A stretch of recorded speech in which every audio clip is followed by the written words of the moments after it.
चलिए नमस्कार, स्वागत है आप सभी का साध्य पीएससी एकेडमी की इस मुख्य परीक्षा की कक्षाओं में। छत्तीसगढ़ के इतिहास जो पेपर 3 में हम चल रहे थे ना, मराठा शासन अभी भी हम देख रहे थे लास्ट क्लासेस तक। थोड़ा सा पार्ट बचा हुआ है, आज उसको कंप्लीट करते हैं और नेक्स्ट फिर एक नया मतलब वो 1854 का बाद का ब्रिटिश काल वाला घटनाक्रम मंडे से या नेक्स्ट क्लासेस से देख के चलेंगे। ठीक, मैंने कल बहुत आपको क्लियर उसमें पॉइंट्स में बताया था कि पॉइंट्स में अगर मुझे डिवाइड करना होगा कैसा आपका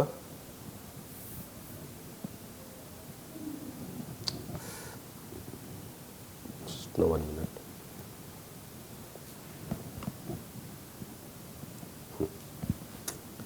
पॉइंट्स में मुझे अगर डिवाइड करना होगा पूरा शासन व्यवस्था को तो किस किस प्रकार से होगा। ठीक है, पूरा इस घटनाक्रम मराठा काल का जो चला है 1741 से कब तक आपका 1854 तक, तो वो किस प्रकार से डिवाइड होगा। वहीं से इस किस लिए बताया मैंने कि जो समीक्षा या मूल्यांकन करने वाला आपका जो पार्ट आएगा ना, वहाँ पे कैसे करेंगे हम, ही पॉइंट्स को बेसिस लेके करेंगे। ठीक, चलो एक चीज़ और, थोड़ा सा 1854 का घटनाक्रम को मैं आगे लेके चलता हूँ, फिर आपका 1830 से जो 54 वाला पार्ट है ना, वहाँ से मैं आगे चलता हूँ। इसमें आपका 1830 से 54 वाला, वहाँ पे कुछ जो क्वेश्चन बने फिर देखेंगे एक साथ, ये जो मूल्यांकन वाला जो है ना। अच्छा ठीक, कनेक्ट हो गए कुछ लोग।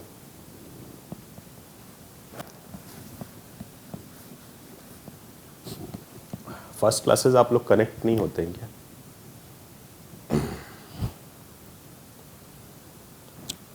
ठीक, 1830 टू 1854 क्या था आपका, कल वाले भी मैं कंटिन्यू कर रहा हूँ ना, फिर आपका देखेंगे। हाँ, ये वाला काल क्या था, रघुजी तृतीय का जिलेदारों के माध्यम से शासन व्यवस्था का संचालन, जिसमें कैसा था, रेजिडेंट का या तो फिर ब्रिटिश हस्तक्षेप भी शामिल था। अब यहाँ पे कार्यों के रूप में देखो पहले जो भी कोई भी पार्ट देखो ना, क्या क्या है वहाँ पे, क्या क्या हुआ। ठीक, देन उसके बाद चलेंगे उसका जो आगे का जो ठीक है। Good morning.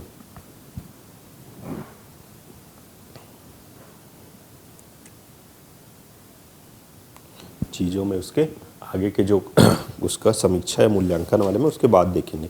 ठीक, अब इसमें क्या क्या हुआ था आप बताइए, 1830 टू 54 वाला पार्ट। ठीक, जिलेदारी व्यवस्था, कैसा व्यवस्था, रघुजी तृतीय का शासन छत्तीसगढ़ में।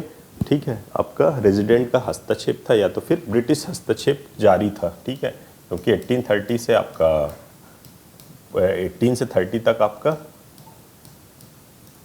ब्रिटिशों ने तो शासन किया ही ना, इस समय भी कैसा था, ब्रिटिश हस्तक्षेप जारी था। अब यहाँ पे क्या क्या हुआ, मैंने आपको थ्योरी में भी पढ़ाया हुआ है, थ्योरी में क्या क्या देखते थे। अब यहाँ पे क्या हुए हैं, कुछ कार्य हुए हैं, सुधार कार्य। क्या क्या हुआ है यहाँ पे, अब फैक्ट में तो बताइए आप, ये सब ने पढ़ा है, चाहे किसी ने पढ़ा है नहीं पढ़ा है प्री के लिए, या अब पुराने क्लासेस नहीं किए हैं तो भी सब ने तो देखा हुआ है ना, क्या क्या हुआ था। क्या हुआ है इसमें, दो चीजें हुई थी, एक सुधार कार्य और एक विद्रोह। कुछ ऐसा विद्रोह मिलता है इस समय पे, और सुधार कार्य क्या क्या मिलता है बताइए। आप लोग इसका आंसर करते जाइए ना, तो देखो यहीं से कनेक्ट करेंगे हम लोग फिर क्वेश्चन आंसर को।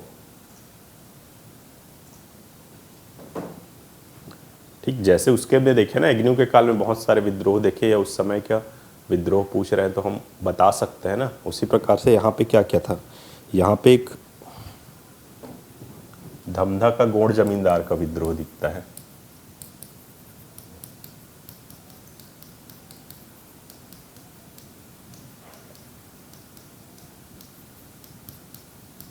ठीक है, एक क्या, बरगढ़ का विद्रोह। ठीक, क्या था आपका, बरगढ़ जमींदारी विद्रोह।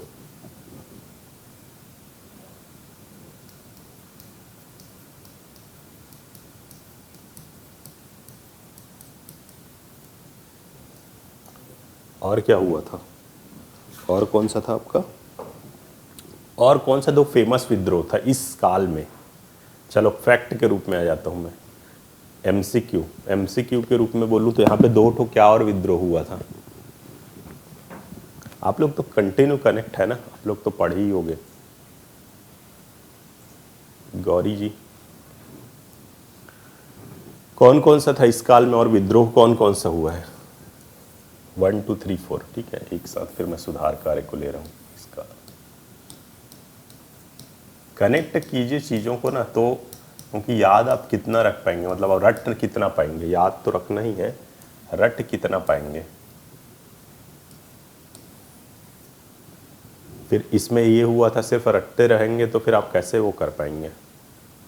ठीक है, क्या हुआ है बताओ? विद्रोह, 2 विद्रोह बताओ मुझे, और फिर सुधार कार्य क्या क्या हुआ इस समय पे। इस पूरा काल की बात कर रहा हूँ ना, 1830 to 54 का बात कर रहा हूँ मैं। जैसे फैक्ट में पार्टिसिपेट करते थे ना आप लोग उसमें एमसीक्यू में, वैसे ही इसमें भी कीजिए।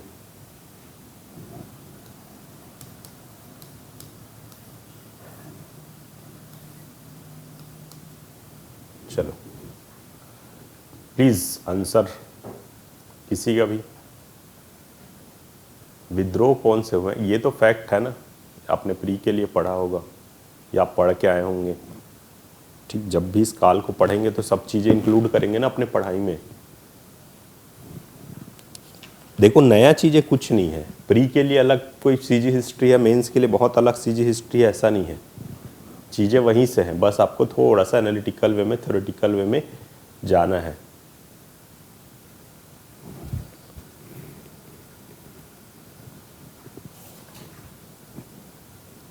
ठीक, उसके बारे में थोड़ा थोड़ा जानना है हमको। धमधा गोड़ जमींदार का विद्रोह 1830 में हुआ था। ठीक है, गोड़ों ने विद्रोह कर दिया था। ठीक है क्या कारण क्या था उसका? जिलेदारों द्वारा शोषण किया जाना। ठीक, और क्या था आपका? ठीक, कृष्णराव अप्पा को क्या आपका वो हुआ, सूचना मिला, फिर उसका क्या विद्रोह का दमन कर दिया गया।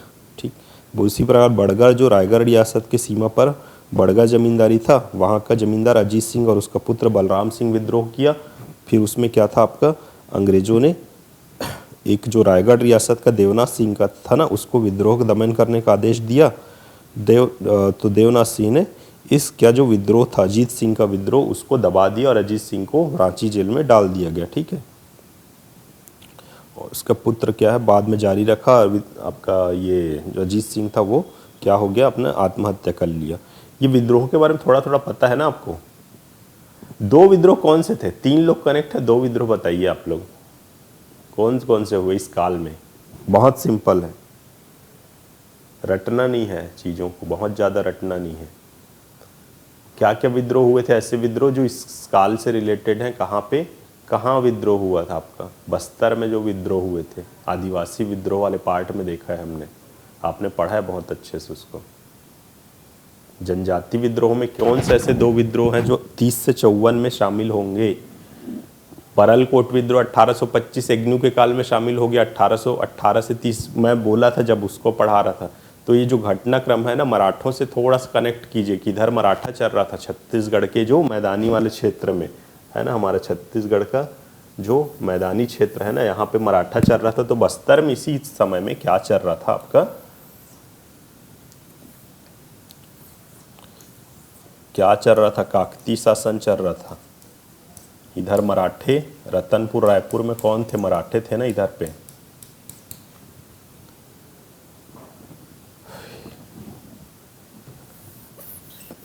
क्लियरिटी रखिए बस थोड़ा सा, ठीक है, ये जरूरी है आप लोग, क्योंकि इसका आंसर नहीं क्यों नहीं कर पा रहे हो। तारापुर का विद्रोह, और क्या था आपका? मेरिया विद्रोह। अब इसको कनेक्ट इधर इसलिए कर रहा हूँ कि आपको जब भी पूछेगा है ना, यहाँ से पूछ रहा है तो ये यहाँ से भी क्वेश्चन दे सकता है ना। 1830 से 54 के विभिन्न घटनाक्रम को समझाइए, बताइए, टिप्पणी करिए, विस्तृत वर्णन कीजिए, कुछ भी ऐसा कुछ दे दिया तो यहाँ था क्या क्या। एक तो डायरेक्ट क्वेश्चन है, ये तो आप नहीं लिखोगे ये सबको, फिर आप ऐसे ही कट गए ना, अपना नंबर आपका ऐसे ही कट गया। दूसरा इसमें थोड़ा सा टिपिकल क्वेश्चन, एनालिटिकल क्वेश्चन, ठीक है, ये आपको सबको पता ही है ना। ये वाला 1842 से ऐसा 63 कुछ था, ये सब ईयर याद रहना चाहिए विद्रोह वगैरह का। ये 1842 से 54 ईस्वी तक चला था तारापुर, ठीक है। ये आप याद रख सकते हैं 1830 में है ये तो आपको फैक्ट के लिए भी काम आता है ना, ये आपको कैसा फैक्ट के लिए भी काम आता है ना, ये वाला सब पार्ट। कैसा 45 तक चला था ये वाला। तो ये तो आपको पता होना चाहिए ना कौन कौन से इस काल में विद्रोह हुआ। फिर सुधार कार्य बोलूं, क्या सुधार कार्य हुआ है इसमें बताइए। सुधार कार्य ये भी पढ़ा हुआ है। अब आप भारत के इतिहास में भी जाएंगे, भारत के इतिहास आपने देखो एक जब भी मेंस अगर ये सब चीज़ चाहे प्री भी बोलूं तो थोड़ा सा कंबाइन वे में, थोड़ा सा फैक्ट आपके अच्छे क्लियर होंगे ना, तो कैसा होगा आपका, आपको इजी होगा ना कनेक्ट करने में चीज़ों को। क्या क्या हुआ था बताओ। एक तो एकदम सिंपल है,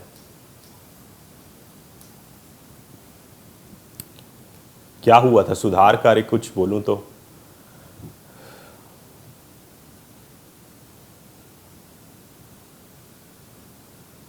क्वेश्चन आपको देखिएगा, ऐसे ही क्वेश्चंस देते हैं ना आप इन चीज़ों को। अब इसमें क्वेश्चन कैसे बनेंगे, मैं इसको एक बार बता दूं फिर आपको क्वेश्चंस इसमें बता रहा था ना। चलो इसमें कैसे, एक तो आपको यहीं से समझ आ रहा है मेरिया विद्रोह में क्या हुआ था। क्या हुआ था, नरबली प्रथा का अंत हुआ था ना। तो एक चीज़ था इसमें मिलता है, एक तो बस्तर में और एक करौंद है ना, दो जगह मिलता है। जैसे वो जो उड़ीसा का कालाहांडी क्षेत्र है ना, वहाँ पे क्या ये नरबली प्रथा प्रचलित था। तो बस्तर व करौंद, करौंद कहाँ है, कालाहांडी।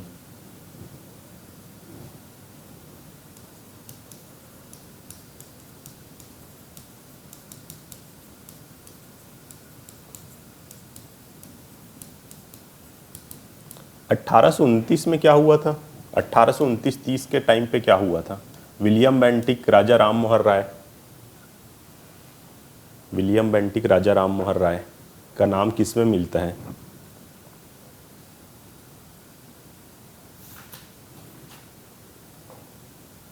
किस में मिलता है, सती प्रथा उन्मूलन। और क्या था, एक तो ठगी या आपका लूटपाट जो था ना, ठगी व लूटपाट का अंत, ठीक।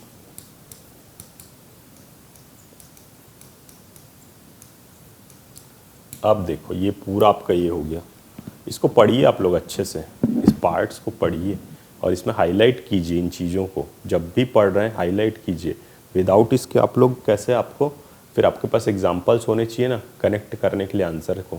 ऐसा तो नहीं बस आपको हर चीज़ को एकदम हवाबाजी में ही लिख देंगे तो नंबर तो मिलेगा नहीं, ठीक है। आप कुछ कुछ कंक्लूड करोगे ना उसको आंसर को। अब देखो इस काल में पूछ दिया, मानो आपको क्वेश्चन पूछ रहा है, ठीक है। क्वेश्चन क्या पूछ रहा है, 1830 से 54 में हुए विद्रोहों के बारे में बताइए। हो सकता है आपको पूछ दे क्या सुधार कार्यों में बताइए, ठीक है। या आपको क्या बोला, आप इस काल का समीक्षा करो। फिर चलो अब यहीं से मैं एक्चुअल में कनेक्ट यहीं से करना चाह रहा था कि जो बाकी 3-4 पार्ट इसमें देखे ना, ये समीक्षा करने वाला जो पार्ट आएगा वो किस प्रकार से आएगा आपका, और आपका या इनका मूल्यांकन करना किस प्रकार से होगा। तो आपको दिख रहा है ना, अब आपको घटना पता होना चाहिए ना, तभी तो आप कर पाओगे ना। कि जैसे इस काल में क्या दिख रहा है कि कुछ अच्छे क्या सुधार कार्य हुए हैं, ठीक है। 30 से 54 का काल एक और तो कैसे दिख रहा है कि आपका रघुजी तृतीय था, तो वो क्या एकदम मतलब कैसा था आपका, वो था ना बिल्कुल शासन प्रशासन में अरुचि लेने वाला, रुचि नहीं लेता था, ठीक है। और आपका कैसा था, आपका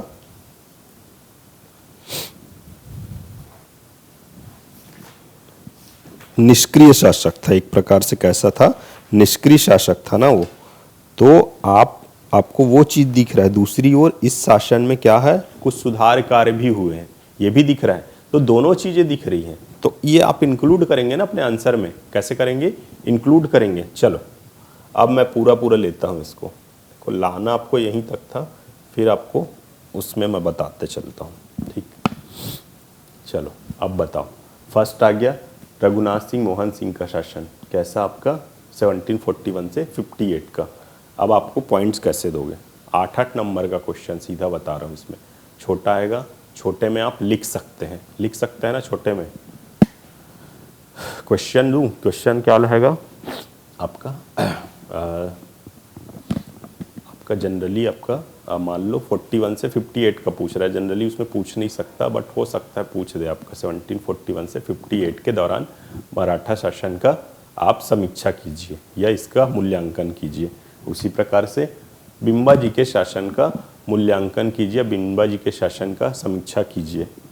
ठीक, सूबेदारी व्यवस्था का क्या आपका क्या है। एक तो सूबेदारी में देखो 2 टाइप के बड़े क्वेश्चन 8 नंबर में। सूबेदारी व्यवस्था क्या था, सूबेदारी व्यवस्था क्या था। ठीक, अब आपको कई बार क्वेश्चन में ना कई चीज़ें पूछेगी भी नहीं। अगर 8 नंबर में दे रहे हैं तो आपको थोड़ा सा ना अपना आंसर को डाइवर्स करिएगा। ठीक है, थोड़ा सा बड़ा कीजिएगा, किस प्रकार से अलग अलग पार्ट्स में करके। ठीक, चलो मैं बताता हूँ। ठीक, उसके प्रकार से 1818 से 30 का ब्रिटिश शासन, जो मराठाधीन ब्रिटिश शासन था, उसकी समीक्षा कीजिए, उसका मूल्यांकन कीजिए।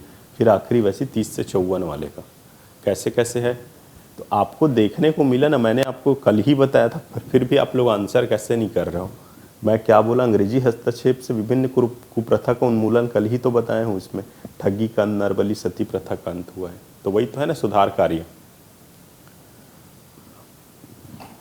बताइए ज्योति जी, अब कनेक्ट कर पा रहे हो कि नहीं कर पा रहे हो, कि बस मैं चलते जा रहा हूँ, आप लोग उसमें क्लियर हो पा रहे कि नहीं हो पा रहे चीज़ें। Yes no.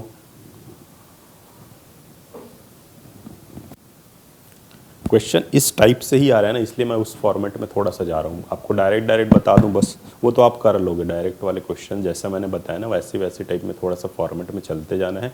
और बेटर हम जितना लिखेंगे ना, उतना हमारा फिर आंसर राइटिंग सुधरेगा, हमारा स्पेस मैनेज वैसा होगा।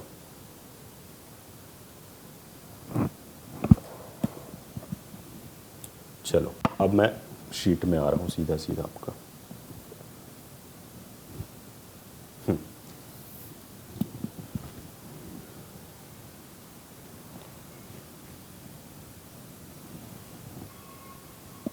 मैं पहले सूबा वाला ही लेता हूँ। चलो छोड़ो, वहाँ से बिम्बा जी से ही लेते हैं, बिम्बा जी से ही लेते हैं। बिम्बा जी के शासन का मूल्यांकन करें या समीक्षा करें, दोनों में पूछेगा लगभग वैसे ही। ठीक है, उसका समीक्षा करें। ठीक है, बताओ कैसा था बिम्बा जी का शासन। फर्स्ट का मैंने बताया था वैसा ही टाइप रहेगा कि उस समय में क्या अप्रत्यक्ष शासन व्यवस्था, क्या क्या था हमारे पॉइंट्स में, हमने कल जो एक जनरल वे में बनाया था। ठीक, आज और देखते हैं उसको। सामंत रूप में प्रतिनिधि व्यवस्था, ठीक है, सामंती शासन या तो फिर प्रतिनिधि के माध्यम से शासन। ठीक, और आपका सिर्फ टकोली लेना और प्रशासन में कोई रुचि नहीं, या डायरेक्ट कोई इंटरफेयर नहीं करना प्रशासन में। ठीक है, किसके माध्यम से चल रहा था, आपका सिर्फ कलचुरी जो थे उनके माध्यम से चल रहा था। क्लियर हो रहा है आपको।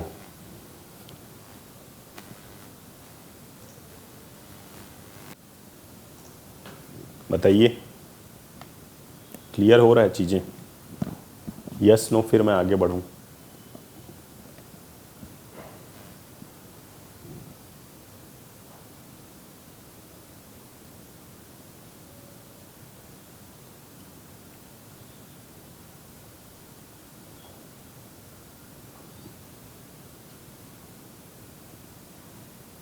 ठीक है ना।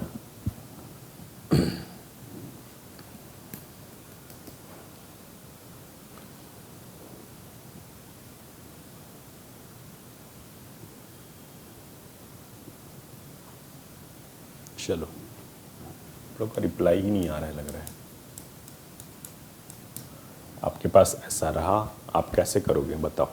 किसी भी शासन का समीक्षा करना, मूल्यांकन करना आपको बोल रहे हैं, कैसे करेंगे हम लोग मूल्यांकन या समीक्षा बोला। ठीक है, पहले आप बताओ उसके बारे में थोड़ा सा। ठीक है, शॉर्ट में बताओ। अब आप डायरेक्ट तो नहीं कर सकते, एक चीज़ बताइए कि जैसे हम क्या बता सकते हैं। जी ना, आ रहा है ना, ठीक है। चलो,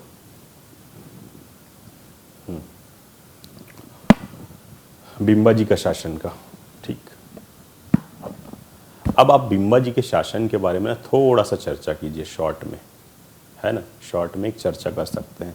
अब मैं पॉइंट्स कल क्या बताया था इसमें देखो, बिम्बा जी का किस प्रकार से प्रत्यक्ष शासन व्यवस्था था, ठीक, प्रजाहितैषी काल, निर्माण कार्य हुए, प्रशासनिक सरलीकरण हुआ, आर्थिक समृद्धता, प्रशासनिक इकाइयों का गठन हुआ, ठीक है, इसके काल में कैसा हुआ, ये टाइप से कार्य हुए हैं, है ना। या इसके समीक्षा के पॉइंट्स लगभग क्या ऐसे प्रकार से बन सकते हैं। आप एक शॉर्ट में ना पहले दे दो, या आप इसको ना सीधा सीधा क्या ले सकते हैं,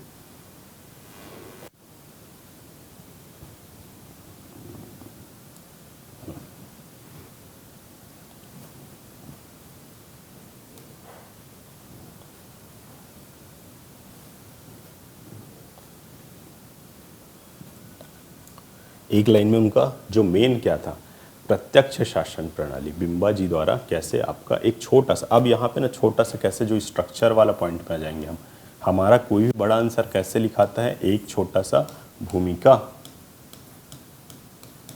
और एक बॉडी पार्ट आ जाएगा आपका, है ना, या मुख्य भाग, है ना, और तीसरा हमारा एक निष्कर्ष। थोड़ा सा ऐसे क्वेश्चन आए ना तो इसको थोड़ा सा फॉलो करेंगे, जब डायरेक्ट क्वेश्चन है आपको पॉइंट पॉइंट पॉइंट है, पॉइंट में ख़त्म कर दिए।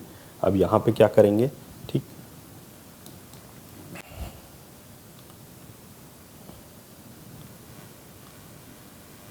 (1758 से 87 तक कैसा बिम्बा जी द्वारा छत्तीसगढ़ में प्रत्यक्ष शासन का संचालन किया गया।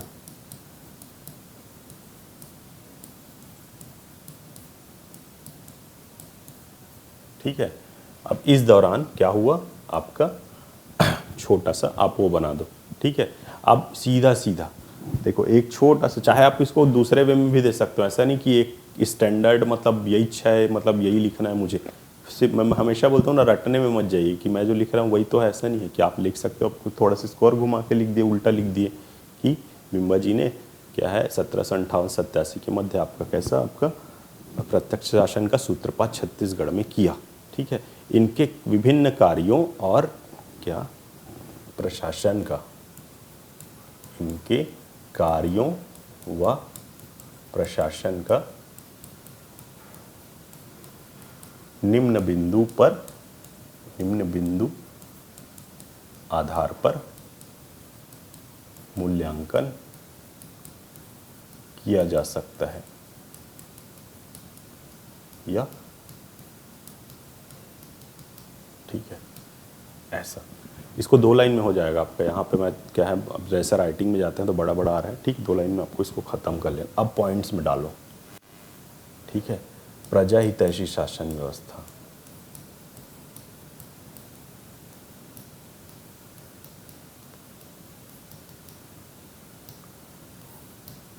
क्या है प्रजाहितैषी, प्रजाहितैषी कैसे होगा, आप सोचो प्रजाहितैषी कैसे होगा, ठीक है। प्रशासन में क्या किया इसने, सबसे पहले क्या किया, शासन में जो चीज़ों को क्या है जनता के अनुरूप सरलीकरण किया, ठीक है, जनता के अनुरूप सरलीकरण किया, ठीक, उसमें विभिन्न क्या है आपके इन तत्वों को शामिल किया जिससे क्या जनता को फायदा हो, या जनता का पहुंच प्रशासन में तक इजी हो, या राजा तक आसानी से हो, राजा प्रत्यक्ष रूप से संवाद कर रहा है जैसे क्या जनता से, तो इस प्रकार की चीज़ें होते हैं ना। तो इसमें क्या है, मान लो मैं ऐसा कुछ लिख दिया, राजा व प्रजा के बीच प्रशासन में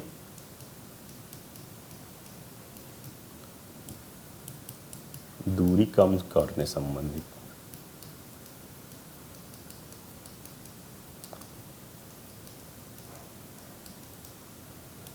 अब इसमें डायरेक्ट ये मत लिखिए, जो जो काम हुए बस उसको डायरेक्ट हम डालते जाए ना, वैसा नहीं करना है इसमें, ठीक है। जैसे सीधा मैं कार्यों को लिखने लग गया इसमें कि ये कार्य आर्थिक कार्य, धार्मिक कार्य, ये कार्य, वो कार्य, यहाँ पे कार्यों को मत जल्दी, जब कार्य पूछ रहे तो आप कार्य डालिए। आपको समीक्षा करना है ना, तो कुछ बिंदु बना दिया, ठीक है। मैं बिंदु बनाऊंगा फिर इसमें आऊँगा, समीक्षा करने में थोड़ा सा मैं आपको जो इसका कुछ पॉइंट्स दूंगा ना, फिर उसके बेस पे समीक्षा करूँगा। ठीक है, और क्या पॉइंट्स दे दिया मैंने, जैसे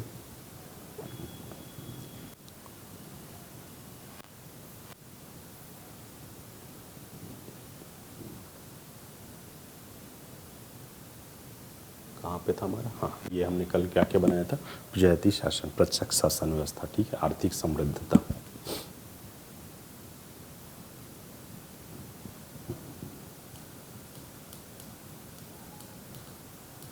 अब इसमें शामिल कीजिए उन चीज़ों को अगर आपको देना है तो। ठीक है, आर्थिक समृद्धता कैसा था, आर्थिक रूप से समृद्ध जिसमें कृषि, व्यापार, व्यवसाय आदि का क्या है आपका करों में सरलीकरण कर दिया गया, जिससे क्या है आपका आर्थिक समृद्धता इस काल में परिलक्षित होता है या फिर दिखता है। ठीक, बस इतने में ख़त्म कर दो, आर्थिक समृद्धता लिख दी हमने। ठीक, क्या है, कृषि, व्यवसाय आदि में आर्थिक रूप से समृद्ध हुआ। ठीक, कौन सा, रतनपुर राज्य। फिर आपका क्या आ गया, एक मिनट ना, निर्माण कार्य, प्रशासनिक इकाई। ठीक है,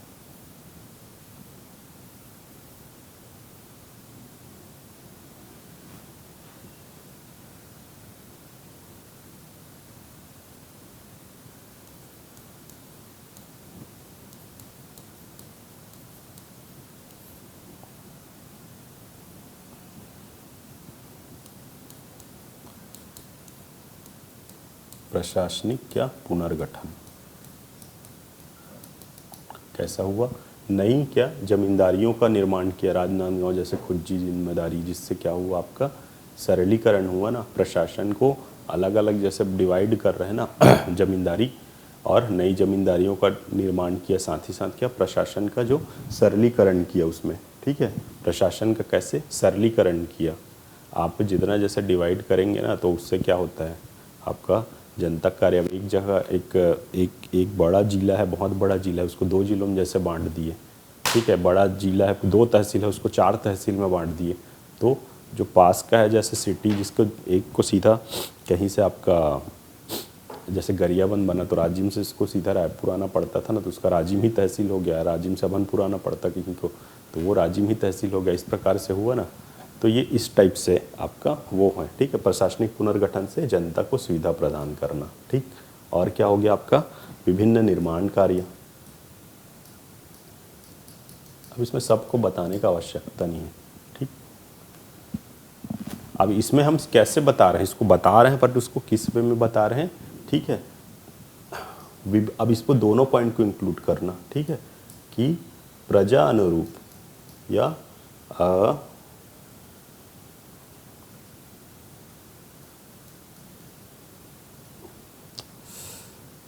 विभिन्न धर्म संप्रदाय हेतु, जैसे कैसे धर्मों के अनुरूप, विभिन्न धर्मों के व्यक्ति लोगों के अनुरूप क्या किया इसने, कैसा मंदिर, मस्जिद आदि निर्माण। ठीक, तो ये सब पॉइंट्स आपको इस प्रकार से आप दे सकते हो इसमें। ठीक, और क्या किया, सांस्कृतिक रूप से सांस्कृतिक समृद्धता लिखो।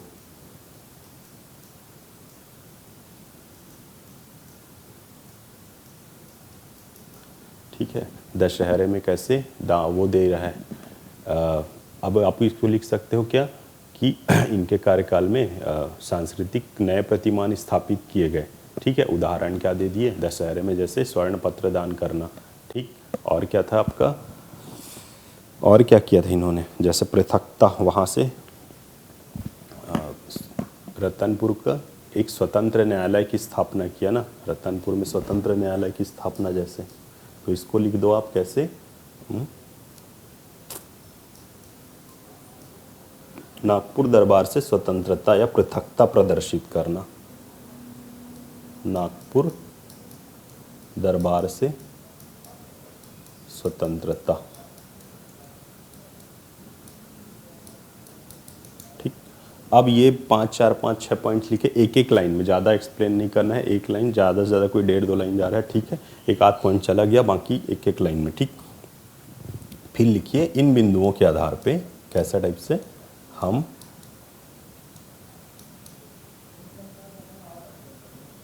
इन बिंदुओं के आधार पे कैसा बिंबाजी का शासन, कैसा आपको कैसा प्रतीत हो रहा है। देखो मंदिर बना रहा है तो मस्जिद भी बना रहा है, और आपका क्या हो रहा है, इन बिंदु आपका जैसे प्रजा के लिए विभिन्न क्या निर्माण कार्य करा रहा है, और क्या करवा रहा है आपका आर्थिक रूप से समृद्ध करा रहा है, ठीक। तो ये सब के कारण क्या बोल सकते हैं, इन बिंदुओं के आधार पे बिंबाजी का शासन आपका कैसा टाइप से, धर्मनिरपेक्ष, अब इसको ही पॉइंट में देना चाहे दे सकते हैं, पंथ निरपेक्ष, धर्मनिरपेक्ष, जो भी धर्मनिरपेक्ष,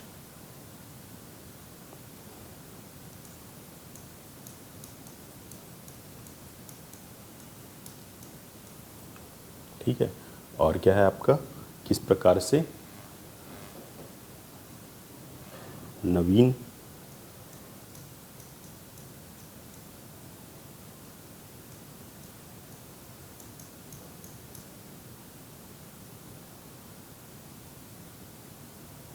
बिंबाजी के शासन में धर्मनिरपेक्षता, ठीक है, और नवीनता, ठीक, और क्या है, अधोसंरचनात्मक विकास, अधोसंरचनात्मक क्या विकास जैसे,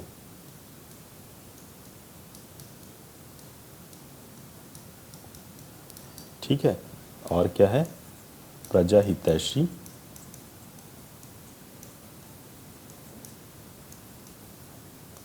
आर्थिक सक्षमता, आर्थिक सक्षमता आदि प्रदर्शित होता है। ये हो गया आपका समीक्षा, ठीक। ठीक, लिखते टाइम थोड़ा सा इसको और कॉम्पैक्ट करेंगे, इसको भी इक्वल रखेंगे दोनों, इसको कि किन्हीं आधार पे इस प्रकार से इसकी समीक्षा की जा सकती है, या इसी से प्रकार से मूल्यांकन किया जा सकता है, ठीक। मैं एक एग्जाम्पल के रूप में आपको दिया हूँ कि इसको ना हमेशा ना क्या करेंगे, आप थोड़ा सा पॉइंट्स में लेके कोशिश करिए, छोटा सा एक हेडिंग दे दीजिए, इतना लंबा भी नहीं देना इसको, 1787 तक इतना शासन संचालन किया, ठीक है। बिंबाजी का प्रत्यक्ष शासन छत्तीसगढ़ में बिंबाजी द्वारा 1758-87 तक प्रत्यक्ष शासन संचालित किया गया। इनका प्रशासन का मूल्यांकन निम्न बिंदुओं के आधार पे किया जा सकता है। हो गया, एंड खत्म। यहाँ से अपने 1 2 3 4 5 पॉइंट, यहाँ से 1 2 3 4 उसका एक कंक्लूजन दे दिया, ठीक, खत्म। इस प्रकार से आप इसको आंसर राइटिंग कर सकते हैं। चलिए,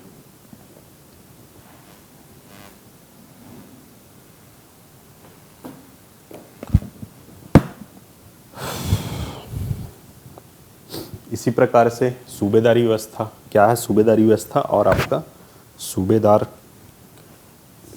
व्यवस्था पूछ रहा है आपका, सूबेदारी व्यवस्था और उसका प्रभाव क्या है, सूबेदारी व्यवस्था और उसका प्रभाव कैसा होगा।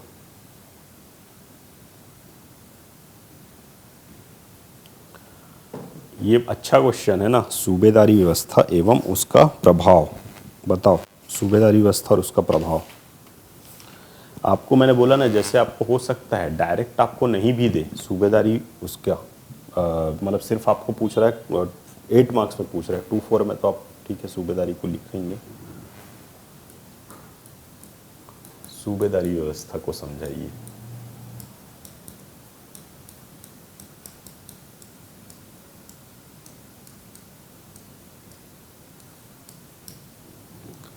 आपको एक ऐसा क्वेश्चन दे रहा है, सीधा सीधा एक क्वेश्चन दिया, सूबेदारी व्यवस्था क्या था, इसके प्रभावों को चर्चा कीजिए, ठीक है। या छत्तीसगढ़ में किस प्रकार शोषण का पर्याय बना, कुछ भी बोलेगा, अब आपको डायरेक्ट दे दिया, ठीक, ऐसा भी दे सकता है ना। और क्या बोल सकता है इसमें, चलो हाँ, सूबेदारी व्यवस्था की समीक्षा करना, फिर आप समीक्षा का पॉइंट लेके आइए, जो पॉइंट्स बनाए ना वहीं से बनाइए एक बार, ठीक।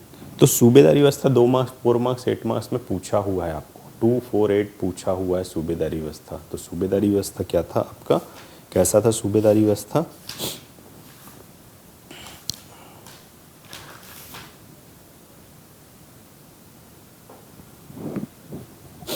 कैसा था सूबेदारी व्यवस्था? छोटा सा अब इसमें आप देंगे, हमेशा सूबेदारी पूछ रहा है ना, तो आप छोटा सा इसका पहले 2-3 लाइन परिभाषा में दे दो इसका।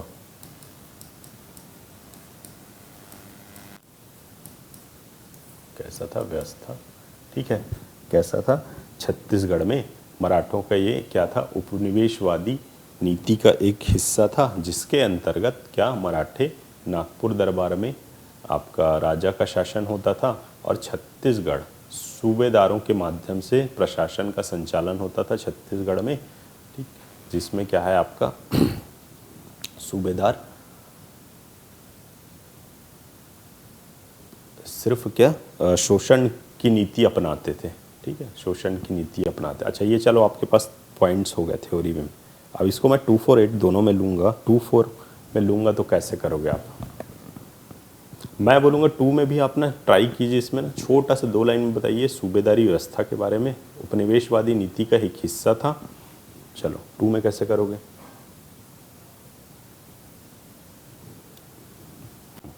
सूबेदारी व्यवस्था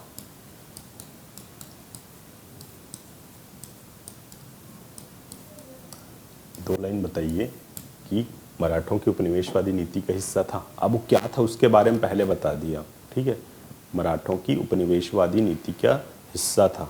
ठीक, इसके अंतर्गत मराठा राजा नागपुर में आपका नागपुर में से प्रशासन का संचालन करते थे और सूबेदार उनकी छत्तीसगढ़ में आपका उनके निर्देशों का पालन करते हुए यहाँ का प्रशासन का संचालन करते थे। ठीक है,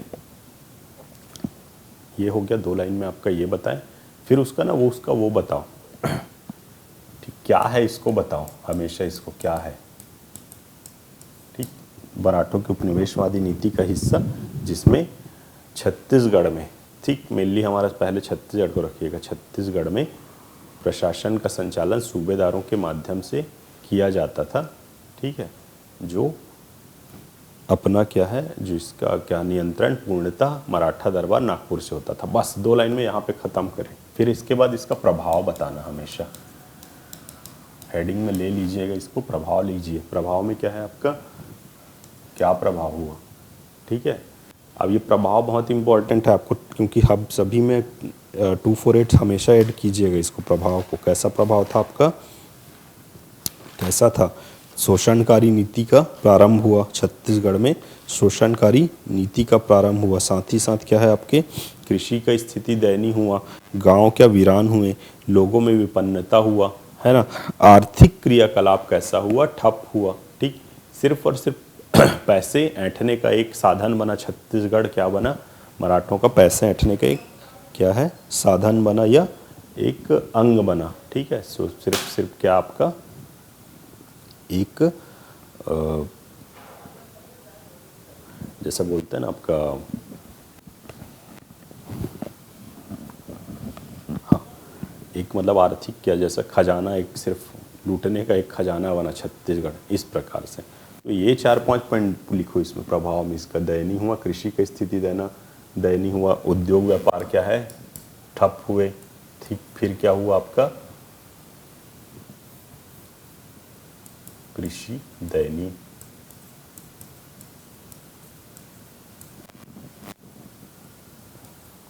उद्योग व्यापार ठप हुए। फिर ठीक है, और क्या हुआ, कृषि दयनीय हुआ, उद्योग व्यापार ठप हुए, लोगों पे आर्थिक बोझ बढ़ा।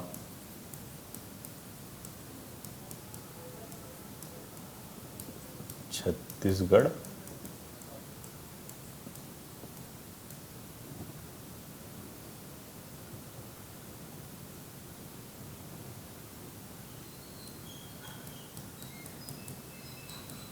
छत्तीसगढ़ में क्या हुआ आपका, केवल आर्थिक क्या उनका चारागाह बन के रह गया। ठीक है,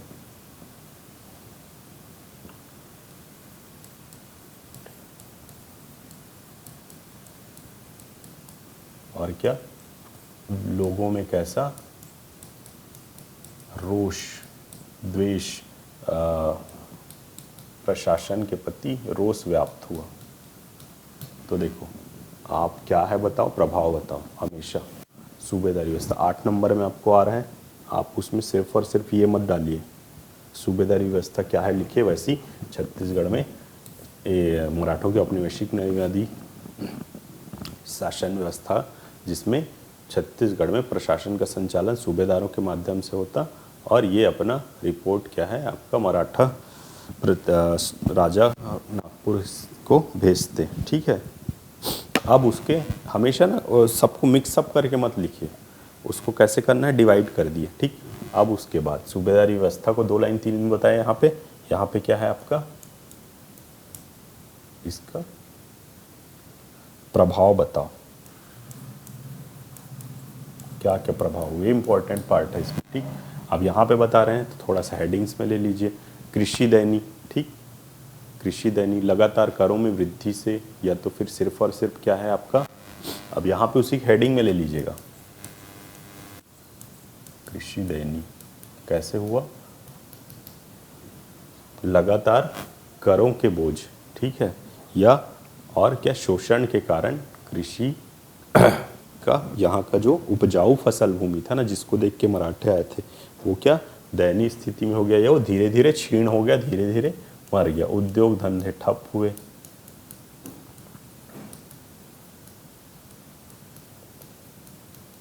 कैसे आपका जो शोषण का नीति था ना, तो कैसे आपका वहाँ पे भी क्या हुआ, अतिरिक्त करों का बोझ, ठीक, अतिरिक्त कर का बोझ और के बोझ से ये भी ठप हुए।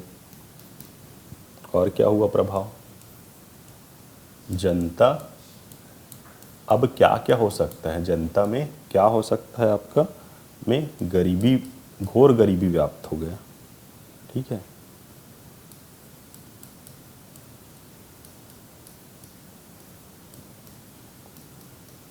ठीक, सिर्फ क्या है आपका पैसे लेने का देखते थे ना सूबेदार, वो क्या ठेका व्यवस्था था। ठीक है, और क्या बता सकते हो, प्रशासन और राजा और व्यक्ति के बीच में दूरी, राजा और जनता के बीच में दूरी, जो किस प्रकार से बिम्बा जी का जो शासन चल रहा था उसमें प्रत्यक्ष था, तो फिर कैसा था, दोनों राजा का प्रत्यक्ष रूप से कैसा संवाद होता था जनता से, इस प्रकार से था ना। तो ये अब ये हो गया आपका। ठीक,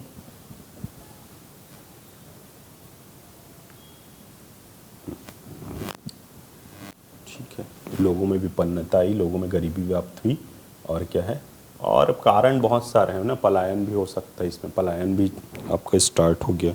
ठीक है,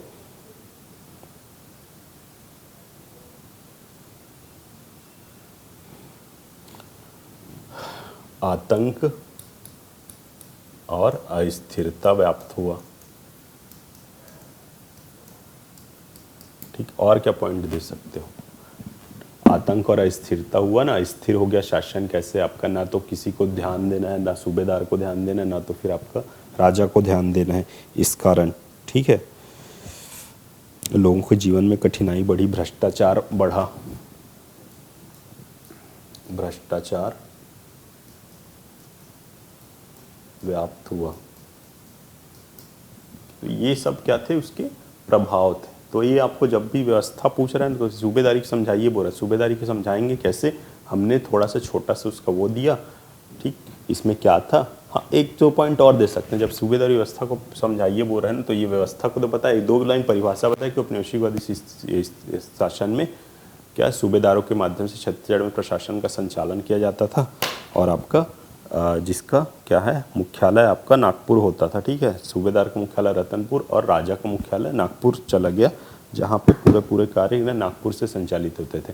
अब इसमें एक चीज़ और, हाँ ठीक है, प्रभाव के पहले ना एक चीज़ और दे सकते हैं, इसमें एक चीज़ और ऐड कर लीजिए इसमें, जैसे इसको थोड़ा सा शिफ्ट कर देंगे नीचे की ओर, यहाँ पे और थोड़ा सा ऐड करते हैं, इस व्यवस्था में लिख के आप ना 1-2 पॉइंट और दे सकते हैं।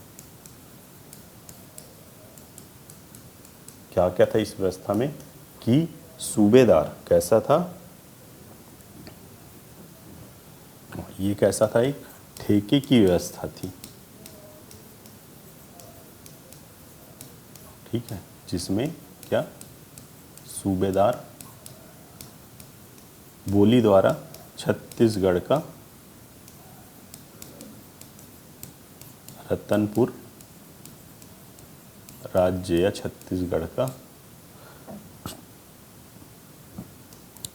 संचालन क्या प्राप्त करता, ठीक ठीक है। और क्या करता था सूबेदार, इसकी भरपाई हेतु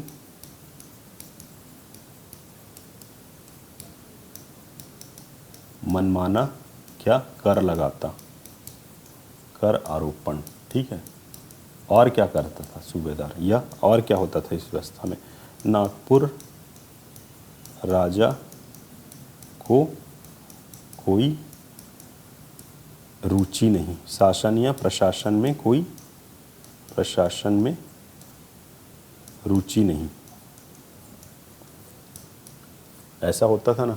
तो ये एक दो पॉइंट और दे सकते हो इसमें, ठीक। देन आप आ गए उसके प्रभावों को, फिर नेक्स्ट में आप प्रभावों को लिख लो, समझाइए बोल रहे हैं तो मूल्यांकन कीजिए, फिर वही पॉइंट्स आएंगे मूल्यांकन में कि इस व्यवस्था का मूल्यांकन, ठीक है। छोटा सा सूबेदारी व्यवस्था बता दीजिए, ठीक, शोषण का पर्याय था, ठीक, अब उसका मूल्यांकन करने हैं, ठीक। तो हम छोटा सा 1 2 3 4 पॉइंट बताएं उसके बारे में फिर क्या हुआ आपका, जैसे फिर कहाँ पे, हाँ, इसका मूल्यांकन करना सूबेदारी व्यवस्था का।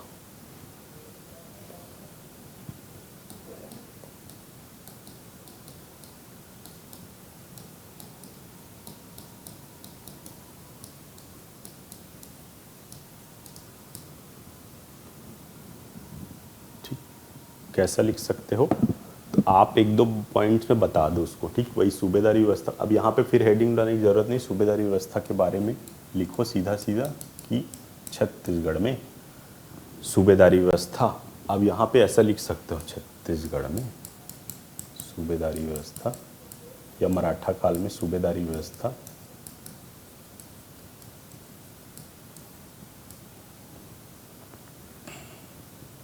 कैसा था, कैसा था, मराठा उपनिवेशवाद का हिस्सा, उपनिवेशवाद नीति का अंग था या हिस्सा था, ठीक है। सूबेदारों को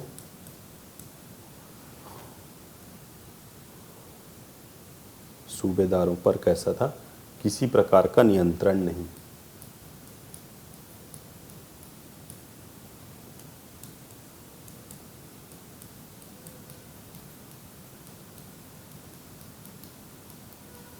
ठीक है। और कैसा था,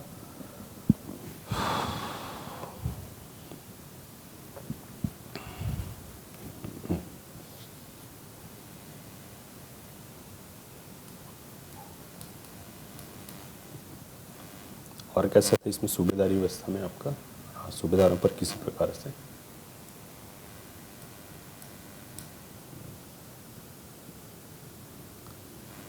सूबेदारों पर किसी प्रकार से नियंत्रण नहीं था। और कैसा था आपका, शोषण की व्यवस्था थी, शोषण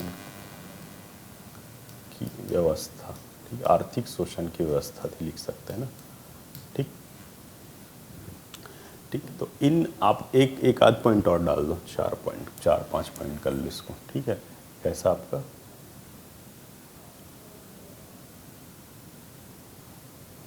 आर्थिक विपन्नता का काल, ये इसको यहाँ से ले लीजिए, इसको ऐसे लिख सकते हैं, इसको इस पॉइंट को अपन वहाँ के लिए रखते हैं, शोषण की व्यवस्था, ठीक है। हम व्यवस्था के बारे में बता रहे हैं, हाँ। नागपुर दरबार को कैसा था, किसी प्रकार से क्या था, नागपुर दरबार को इस व्यवस्था में क्या था, सिर्फ और सिर्फ नागपुर राजा को सिर्फ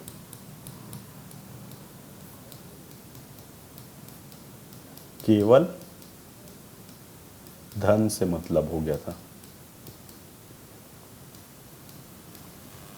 ये व्यवस्था के बारे में पहले बता दो थोड़ा सा कि व्यवस्था था क्या। मराठा के उपनिवेशवादी के हिस्सा, सूबेदारों पर किसी प्रकार से नियंत्रण नहीं था, ठीक। और क्या था, नागपुर जो केवल धन से मतलब, और पूर्णतः क्या, ठेके का व्यवस्था। अब ये व्यवस्था के बारे में बता दिया हमने। यहाँ पे क्या किया हमने, छोटा सा व्यवस्था के बारे में बता दिया। हमको पहले व्यवस्था बता दिए ना, फिर अब व्यवस्था से मैं क्या होऊंगा, फिर इन बिंदुओं के आधार पे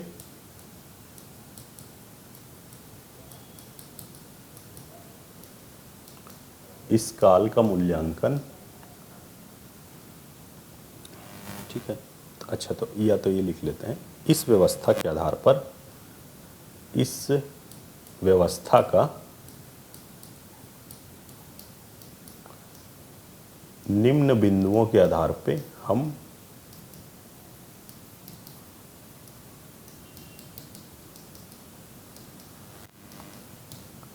क्या कर सकते हैं, मूल्यांकन कर सकते हैं, मूल्यांकन कर सकते हैं। कैसे करेंगे मूल्यांकन, अब करो फिर वही, ठीक है। जनता में क्या, विपन्नता, ठीक है, क्या है, आर्थिक विपन्नता, या जनता में क्या, विपन्नता स्थिति।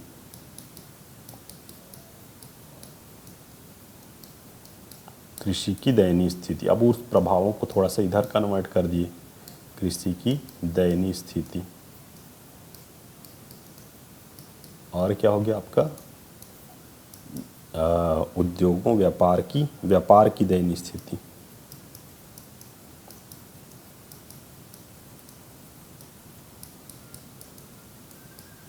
और क्या हो गया आपका, कृषि दयनीय, व्यापार की दयनीय, है ना। प्रशासन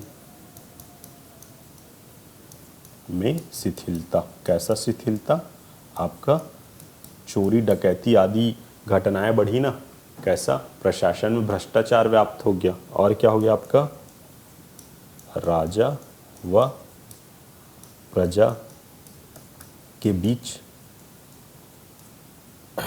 दूरी बढ़ी, ठीक है। और क्या हुआ, अब इस पॉइंट्स को ना, ये बड़ा पॉइंट है, ये मूल्यांकन वाला पॉइंट बड़ा है ना, तो इसको थोड़ा सा बड़ा रखना। देखो उसको हमने 1 2 3 व्यवस्था को बताना है मुझे। क्वेश्चन क्या बोला है, सूबेदारी व्यवस्था का मूल्यांकन कीजिए। मैंने सूबेदारी व्यवस्था बताया, मराठों को उपनिवेशवाद नीति का अंग है, सूबेदार किसी प्रकार का नियंत्रण नहीं होता था, शोषण की व्यवस्था थी, नागपुर राजा केवल धन से मतलब था, पूर्णतः ठेके की व्यवस्था थी। ये 4-5 पॉइंट बता दिया। फिर इस व्यवस्था का निम्न बिंदु के आधार पर मूल्यांकन कर सकते हैं। यहाँ पे ना एक एक, इसको सिर्फ हेडिंग दे के नहीं छोड़ना है ना, एक एक लाइन एक्सप्लेन करते चलना है इसको, ठीक। जनता में विपन्नता, ठीक। करों के बोझ से क्या हुआ, जनता लगातार गरीब हुई, ठीक। फिर कृषि की दयनीय स्थिति, ठीक। क्या है, अत्यधिक कर से, ठीक है, या अत्यधिक लगान एवं करों से कैसा, कृषि धीरे धीरे क्षीण होने लगा एवं खत्म हो गया। व्यापार का दयनीय स्थिति, ठीक। उसी प्रकार से व्यापार व्यवसाय जो संचालित हो रहे थे ना कलचुरी काल से, वो क्या, ध्वस्त होने लगे। प्रशासन में शिथिलता, ठीक है। किसी प्रकार के नियंत्रण नहीं होने से चोरी डकैती ठगी आदि का फिर से क्या, बोलबाला हुआ, ठीक है, मतलब बोलबाला हुआ, ठीक। राजा प्रजा के बीच दूरी, किसी प्रकार संपर्क नहीं होने से ठेकेदार क्या, आपका सूबेदार क्या है, सिर्फ और सिर्फ अर्थ के लिए काम करता था, ठीक। तो राजा का जनता से दूरी बढ़ा। और क्या हुआ था आपका, और क्या हुआ था इसमें, पलायन, गांव वीरान हुए थे, एक वर्ड मिलता है जैसे, है ना, पलायन, ठीक है। लोगों में एक से दूसरे जगह पलायन की स्थिति बनी। जो चैतनपुर राज्य के अधीन थे वो छत्तीसगढ़ छोड़ के जाने लगे। ये सब चीज़ें हैं ना, ठीक। सब आर्थिक क्रियाकलाप ठप लिख के वहाँ से लिख सकते हो पूरा पूरा आर्थिक, तो ऐसे आपने कृषि और उसमें व्यापार व्यवसाय में बता ही दिया है, ठीक। तो ये 6-7 पॉइंट आपने मूल्यांकन का पॉइंट बना दिया, ठीक। कोई आवश्यक नहीं है ऐसा, इसमें देखो इस फॉर्मेट में भी आप अच्छा ऐसा दे सकते हैं, थोड़ा सा व्यवस्था बता दीजिए तो ये बता दीजिए। अच्छा, एक लाइन आपके पास बच रहा है तो लिख लीजिए कि टोटल मतलब ये कैसा था, छत्तीसगढ़ में सूबेदारी व्यवस्था, यह व्यवस्था या सूबेदारी व्यवस्था शोषण और आपका क्या, अस्थिरता, ठीक है, और क्या, अराजकता का पर्याय रहा। इस प्रकार से, ठीक है, ये कंक्लूड, वैसे बिम्बाजी वाले में भी करना है, कंक्लूड वहाँ पे करिए। तो ये थोड़ा सा फॉर्मेट में इस प्रकार से चल सकते हैं, ठीक है। कंक्लूड थोड़ा सा, मैं बोला ना, कंक्लूड करना है, बॉडी रखना, एक वो रखना, फिर आपको कंक्लूजन में थोड़ा सा दे दीजिए एक लाइन में कि ये व्यवस्था में इस प्रकार से, जैसे बिम्बाजी का बताएं तो बिम्बाजी में आप पॉजिटिव बता दीजिए कि इन कार्यों से या इन बिंदुओं के आधार पे हम कह सकते हैं कि छत्तीसगढ़ में बिम्बाजी के का शासन एक क्या था, आपका जनता का से जुड़ाव या प्रजा से हितैषी, या तो फिर आपका प्रजा हित का और आपका लोगों से जुड़ाव एवं क्या था, प्रशासनिक रूप से एक सुदृढ़ शासन व्यवस्था का संचालन हुआ, ठीक है। तो ये आप इस टाइप से इसमें ले सकते हो, ठीक। इसी प्रकार से नेक्स्ट चलूँ 1818 से 30, एकदम पॉजिटिव चीज़ें आएगी उसमें। क्या चीज़ आएगा, जस्ट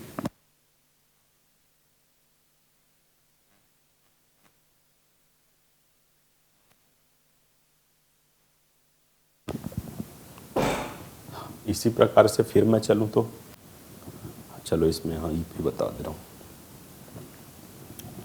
ब्रिटिश शासन, मराठाधीन ब्रिटिश शासन 1818 से 30।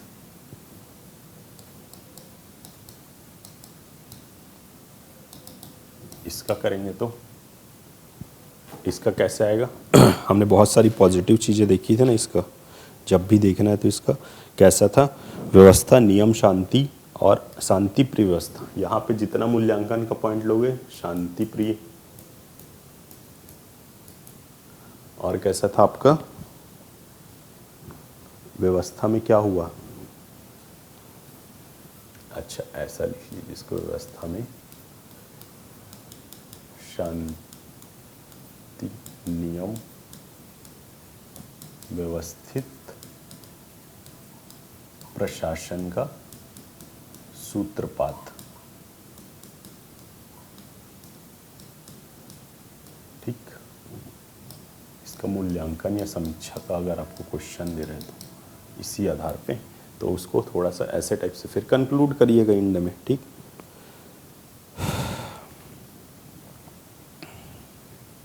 और क्या हुआ था, प्रभावी पुलिस व्यवस्था,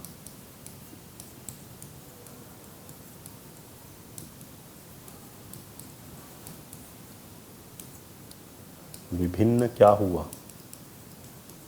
प्रशासनिक सुधार, जिसमें प्रशासनिक पुनर्गठन, राजधानी का परिवर्तन, और क्या थे आपके निर्माण कार्य,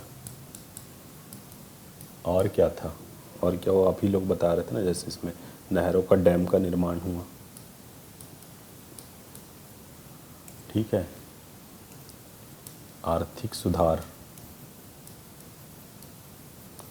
विनिमय में सुधार, सिक्कों में सुधार, ठीक है, मुद्रा का सुधार, यातायात सुधार,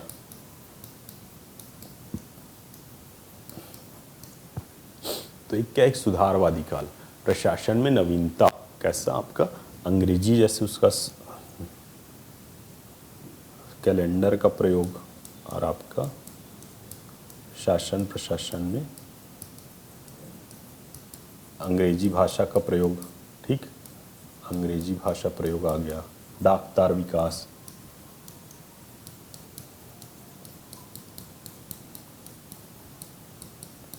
इस प्रकार से। तो ये सब आप इंक्लूड कीजिए उसमें, ठीक है। और क्या था, यातायात विस्तार, कृषि, छत्तीसगढ़ में चोर डाकू लुटेरे को अंत, ठीक, प्रभावी पुलिस व्यवस्था, शांति व्यवस्था अपनाया, ये सब इसके पॉइंट्स में आ जाएंगे आपको ऐसा क्वेश्चन पूछ रहे हैं तो, ठीक। 1830 से 1818 से 30 का मूल्यांकन हम इन आधार पे कर सकते हैं। आप दीजिए, आधार दीजिए, ठीक है, सुधार कार्य हुए प्रभु, ये हुआ ये हुआ। आप एक बार लिख के देखिए, फिर इसको फिर नेक्स्ट में कॉमन में लेंगे अपन एक बार और पूरा मैं प्रशासन बताता हूँ उसके बाद। ओके, आज के लिए थैंक